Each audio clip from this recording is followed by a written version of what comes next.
as a clerk in Baxter's Mercantile for, she squinted, trying to decipher Sid's penmanship, Sisters Melva and Shelva Baxter. She smiled at her mother. Honest work, Mama. Unlike the only jobs available in Dalton. With a fair wage. Mama still didn't respond, so Sadie turned her attention to Papa. Sid says the owners want to employ a young woman since they are woman proprietors. They'll provide me with a room and meals in addition to a monthly salary, so I'll be able to send nearly every penny back to you. She deliberately avoided mentioning the other part of Sid's letter, the part that made her heart twist in eager desire. Pointing it out could seem selfish. God answered my prayers, don't you see? All of them. Tears flooded Mama's eyes. She blinked them away and reached for the letter.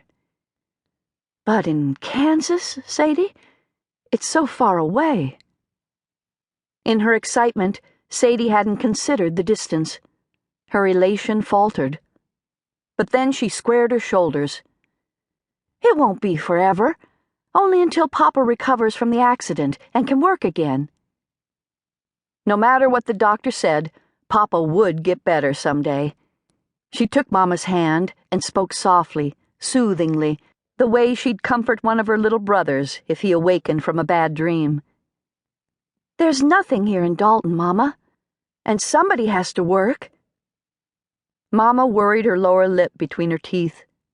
Sympathy swelled in Sadie's breast. Mama wanted so much to take care of everyone, Papa, the children, the house. She knew Mama wanted to be the one to meet the needs of their large family.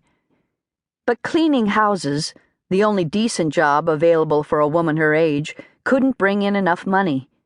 If both Mama and Sadie could do house cleaning, then perhaps there'd be enough, but someone had to see to Papa and the younger children. This job in Kansas would solve all their problems, if only Mama and Papa would let her go. Papa cleared his throat. He lifted a thin, vein-lined hand and plucked the letter from Mama's lap. Sadie, girl, you and Effie leave your Mama and me alone. We need to talk this out. Sadie started to ask to be included in the discussion, but Papa's brown eyes, faded from their weeks of pain and worry, begged her not to argue.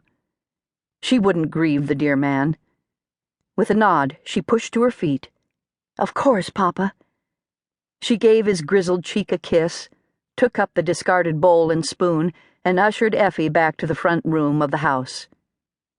Close the door, Mama called after them.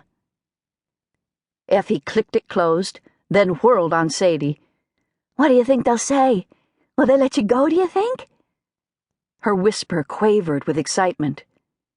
Sadie moved to the dry sink and resumed the task Effie had abandoned. The washwater had turned cool during their time away, but only a few dishes remained. She chose not to waste their precious coal supply to heat more water. Scrubbing hard at Papa's bowl, she replied, I don't see how they can refuse.